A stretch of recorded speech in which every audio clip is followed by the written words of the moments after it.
People say I talk about some weird stuff, some far out stuff. But how about that chair that you're sitting in isn't solid? How weird is that? This reality is nothing like we think it is. When I saw what Icke is doing, I was a bit jealous on him. Wow, look at what this guy's doing. I don't know if anybody else could do it but him, actually. We are in a period now where speaking your truth is not just important, it's utterly crucial to where humanity goes from here.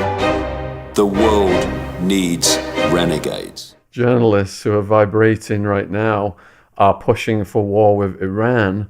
Why does the US want war with Iran so much? Well, another question would be, how come I predicted war with Iran, best part of 2 decades ago? I read that and I saw it on your videos. You talked about that general who came back and talked about which ones we're going to invade next. It's very simple. Yeah. Again, we're not looking at dots. We're looking at pictures, not looking at pixels. We're looking at patterns. And so the very close attack on Iran, which I would say Trump pulled back on at the very last minute, not for kind of altruistic reasons towards Iranians, but because it was pointed out to him that by those that are not pushing him to war, that if he does go to war with Iran, he's got no chance of winning the next election because he will absolutely have lost the support of vast numbers of people that voted for Trump in 2016 simply because he was saying, we're going to stop having these wars, and we're going to stop intervening in other countries' affairs. People wanted that. So a lot of his support came from that. And I think at the last minute, a few voices said to him, if you do this, you'll not win the next election. So he pulled back at the last minute. And what these war hawks around him are, like John Bolton, who's never seen a country he didn't want to bomb. He's a national security advisor. He's just an Israel placeman. He was placed into power by a guy called Sheldon Adelson, who's an American-Israeli Las Vegas casino magnate, an Israeli media owner, who is Trump's biggest funder and the Republican Party's biggest funder. He was the one that put Bolton in. And Bolton, if we take it back, was part of a group called the Project for the New American Century, which was created in the 1990s specifically to target a number of countries for a regime change in the Middle East. And in September 2000, a year before 9/11, they produced a document which they called the New American Century. If it was true, really accurate, they'd have called it the New Israeli Century because it was an Israeli organization. And what then happened was that they published this document and they listed a series of countries in September 2000 they wanted to regime change. And they were Iraq, Iran, Libya, Syria, North Korea, leading to regime change in China. And so you saw Boy Bush and his poodle, Blair, I'll say his poodle, the American poodle, Blair. They then lied to pick off the first one, Iraq. They then went away. I mean, Blair was officially, it's a laugh, but he was officially a Labour Party prime minister. Bush was a Republican president. And in came a Democrat president called Obama and a conservative prime minister called David Cameron. So they're not going to be the same, are they? Because they're in different parties. Crikey. Well, wonder what they're going to do. They targeted Libya and removed Gaddafi, according to the Project for the New American Century list of September 2000. And then they started the process of this manufactured civil war in Syria, which has created mayhem in Syria. And now they went and in came Mr. Maverick, Mr. Swamp Drainer, Donald Trump, and he was minutes away from attacking Iran. And what they're going to keep doing, these war hawks, is they're going to keep prodding him with events they're going to create and blame on Iran. So eventually he says, okay, then. That's the idea. Whether he'll keep his situation. If you take just take the thing out the back. Out the back, out there. Then it won't ring again. Yeah. It's Donald Trump. He hasn't got me with a tweet, so he's tried the phone. Chill out, Don. Just drain the swamp, mate, will you? The one you've been swimming in all your life. Anyway, this list, when Trump came in, was clearly next going to be Iran, which is being ticked off. And that's why I put a meme on the internet when he was elected in 2016. And it says, keyword of the Trump administration, Iran, which, as I put at the bottom, which means Russia and China, who would support Iran in that situation. And so then you look at what allowed them to start this list off? What allowed them to start focusing on the Middle East to justify these regime changes? And it was an attack on September the 11th, 2001. And in this document of September 2000, it says, talking about the regime changes they demand and how they would be brought about, that this process of transformation, they say, quote, meaning the regime changes in the Middle East, would be necessarily slow, absent some catastrophic and catalyzing event like a new Pearl Harbor. And 1 year to the month after that document was published, and 9 months after the people that wrote it came to power with Bush, your Cheneys, your Rumsfelds, your Wolfowitz, your Dov Zakheims, who controlled the whole Pentagon budget, etc., and many others, they had what Bush called at the time America's Pearl Harbor of the 21st century. And if anyone thinks that's a coincidence, I've got some wonderful seafront property in the Midwest they might like to look at. Sight unseen, of course. Because you'll probably buy it if you believe that was a coincidence. And so predicting the future, which my books have done in great numbers across great subjects, is not some sitting in a quiet room pulling it out of the ether. If you know what the outcome is desired to be, then predicting the stepping stones to that outcome is absolutely straightforward. The idea of doing it is to alert people, not to say, look, see, I knew this, I knew that, look, aren't I great? It's to say, look, if I knew about this in the 1990s and 20 years ago and 10 years ago, it ain't random, is it? It's not random. It's not something that's just happening. It's a pattern. It's being made to happen. It's an agenda. And the idea is to wake people up to the fact that they are looking at an agenda for mass human global control. And it's being perpetuated by a level of psychopathy that just almost beggars belief. You see, one of the biggest mistakes that people make is they judge what these people will do by what they would do. You say to most people, would you create 9/11, blame it on 19 Arab hijackers who somehow managed to manifest the ability to fly big commercial jets, having been absolutely useless, according to their flight instructors, on one-engine Cessnas. One guy, Hani Hanjour, who was supposed to have done an amazing 270-degree turn to hit the Pentagon, was banned from hiring a one-engine plane 6 weeks earlier because he was frickin' useless.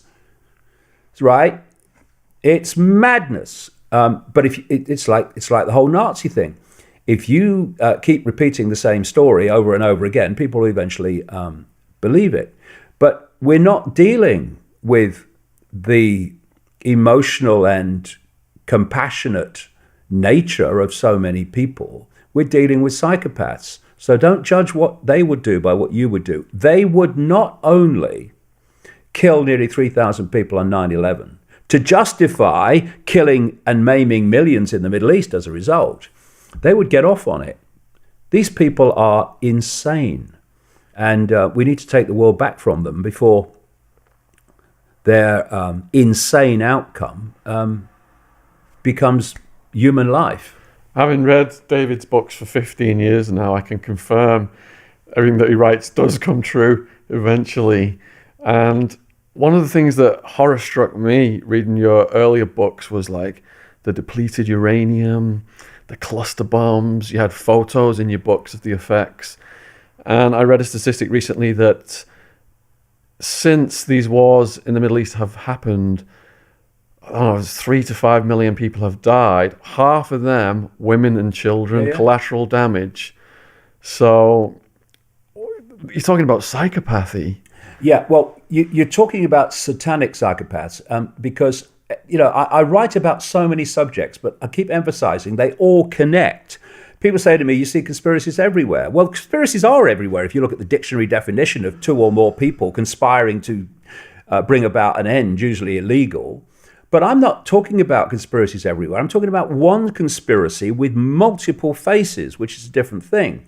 So when during the 90s I was starting to investigate some of these people, in different countries, invariably you would end up with either pedophilia or Satanism, and usually both, because they are connected. And so, hold on, this is a person who would sacrifice a child, literally on an altar. And I'm talking some of the most famous people in the world here.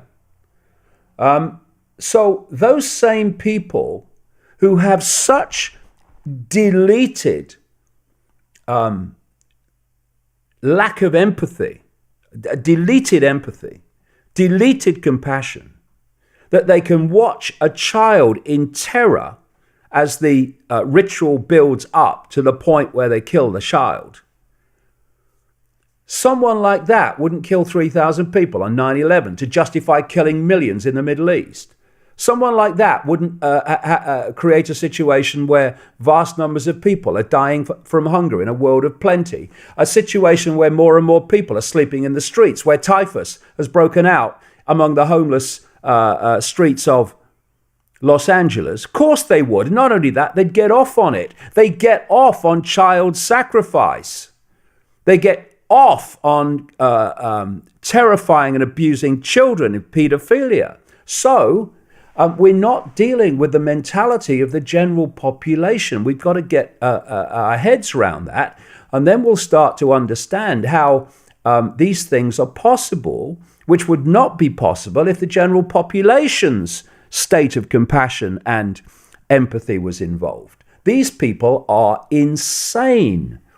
So for 9/11 to be green-lit, to get into motion, would it take a cabal of those psychopaths or just one psychopath? How would it actually go from inception to realization? Well, it works like this, basically.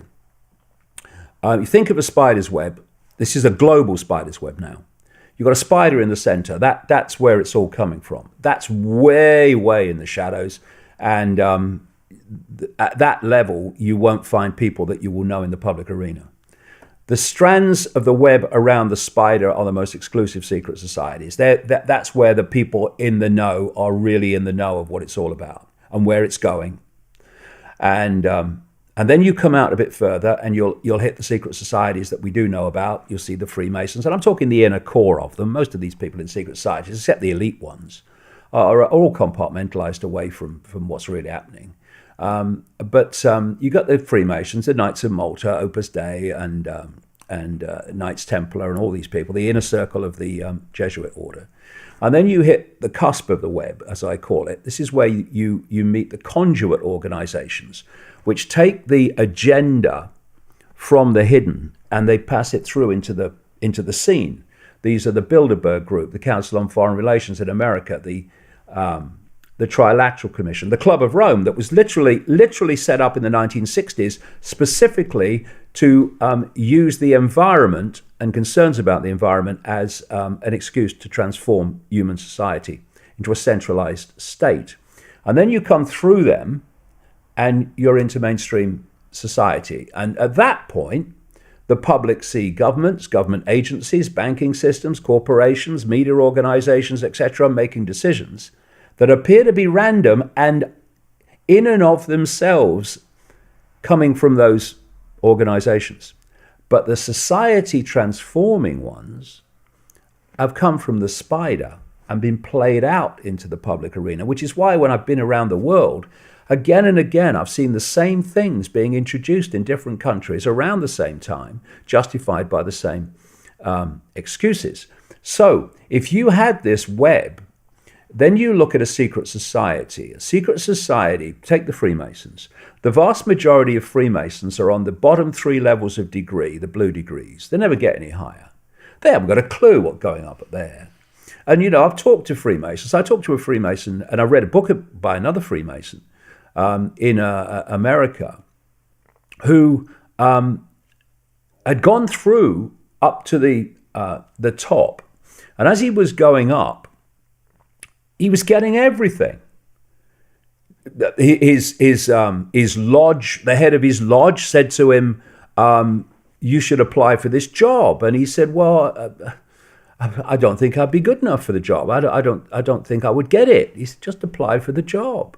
He said, "I turned up, and this is about 3 or 4 of them, and they were taking this exam for the job." And he said, I finished mine ever so quick, and I was done." He said, they were struggling. And he said, I got the job. And he said, "I learned later, I didn't have the same test they had." So this is how it's done. This is how they put their place people. Anyway, he goes on, and eventually he ends up, place I've been outside of it, but although it does let tours in every now and again, it's the 33rd degree of Freemasonry Supreme Headquarters, just down from the White House in Washington. He turns up there for his 33rd degree initiation. And then his friends being initiated, and he said, he didn't say who they were, but he said there were former presidents and there was a big Christian leader, all in the bloody ceremony, right? And this 33rd degree, and they were giving this 33rd degree initiation to these people. He said, a friend of mine, he said, "I'm told I'm going higher," right? He said, "What do you mean? We're at the 33rd degree. You can't go any higher." And he said, this guy left by a different door than him. And what it is you've got the 33rd degree, you've got the top of these secret societies, and even within the secret society, they believe that's the top. So many 33rd degree Freemasons all around the world. Oh, I've made it. And yet, above them is another exclusive pyramid, which are the people that are allowed to be in the real know. And even within the main secret society structure, they won't know that exists, never mind what goes on in it. That's where the real stuff is. And then you look at governments, universities, corporations, banks, whatever, and it's all compartmentalized concealment of different levels of knowledge. You know, you look at a corporation, you've got the few at the top who know what that corporation's really about. They know what its real goal is. They know what it's part of. And as you come down from that corporation, you meet more and more and more people in it. And every time you take a step down, they know less and less and less of what they know. So then you take that spider's web globally, and you have 7.7 billion people in the world, all but a tiny handful, comparatively, are every day contributing to their own and their families' enslavement and global enslavement, while having absolutely no idea that's what they're doing, because they don't know how what they're doing in isolation connects with that, connects with that, connects with that, connects with that, to create a very different picture. And what I've done in the last 30 years is connect those dots, and then you realize what the direction of the world is. And I remember a guy who used to be a big person in Shell. I mean, he had a whole kind of country. And he came to one of my talks and he said to me afterwards, he said, I've just realized so much about what happened when I was working for Shell. He said, it makes sense now. Because he was a dot, even at a high level, didn't know how it all fitted together. And this compartmentalization of knowledge is absolutely vital for the whole thing playing out. Then you have the next level of, if you like, defense, which is what is happening in the world and to the world is so utterly fantastic and extreme compared with what people are told is going on, that there's this chasm that people have to breach between what they've been told to believe is going on, what they've been told to believe about how the world's controlled and governed, and how it's actually controlled and governed. And of course, when I started out 30 years ago, 20 years ago, that chasm in most people was so vast that I was the resident nutter. I couldn't go down a street in Britain without being laughed at. But what's happened now is that chasm has started to close because, people have started to look at the world and say, I don't like the way this is going. And they have become more and more, not the majority yet, but we're getting there, more and more open to another explanation because the old ones make no sense anymore. Going back to 9/11, I was a Series 7 licensed stockbroker in America, but then I also had the options license. I was the options manager. So anyone who had to place an options trade in my office, I had to sign off on their ticket. I had the options certificate. So I had expertise in the options market, which is a small section of the stock market, very complicated, so the public wouldn't generally understand how options work. So when I was trading the stock market, all these bets came through before 9/11 in the options market. Average daily volume was down here every day for these airlines. And all of a sudden, people betting that the airlines were going to go down and they were going to make hundreds of percents profit. So I see this in the options market and it actually makes headline news. The clip is still on YouTube. I will put the clip in the description box below this video if you want to see this. The newscaster says, all of these trades have gone through in the options market. Surely this must be the terrorists. This will be traced and we'll get to the root of this. Osama bin Laden did on the end of a phone in a cave in Afghanistan. Then it completely disappeared out of the news. Years later, I'm in maximum security reading David's books. This is helping me piece it together now. This was traced back to an investment bank in the US that was tied right into the CIA. Now that to me just broke everything I believed in. Right there it said that they knew it was coming beforehand, and David confirmed it in his book. But just to go back to what you were describing. Can I say one thing very quickly? Go for it. When the 9/11 Commission reported, which was the official investigation into 9/11, it's the biggest fairy tale since Alice in Wonderland, that is. I mean, it's a joke. In this new book, I absolutely take it apart. It's begging for mercy by the end. But they ignore anything that would show that the official story is not true. And this trade stuff is that they kind of just touch on it. They don't want to really go into it because it's like you just described. It's like, so we're going to go into it, but to show we thought about it, but then we're going to pull out. And they said this, we have investigated, they said it in an American accent, right? We have investigated these trades and we've got it to someone who's made a lot of trades, but he has no connection to Osama bin Laden. And therefore, it's not relevant to 9/11. I mean, you see what happens when you and this is why, and I show this in the book very clearly, Osama bin Laden came up almost immediately, right? Planes hit buildings, towers come down. Bin Laden, Bin Laden, Bin Laden. What you do is you name your villain early, your fake villain, and that holds the perception. It's Osama bin Laden, and everything else. Then there's no more investigation beyond it because we got the villain, and so you see that once it's bin Laden did it, even investigating that ridiculous trading anomaly in airlines was brushed aside because the people that were involved in it were not connected to Osama bin Laden. And Osama bin Laden did it, so therefore that can't be relevant. Just, once you've got that initial perception of what happened down, which is why it's belted out immediately, anything like this happens, then you've got control of the situation. The other thing that the feds did was anyone that had anything to do with those trades in those brokerages, they went to them and interviewed them and then deputized them so that if they ever said anything to anybody, they would go in prison themselves. Wow. Yeah, that's how they locked that down.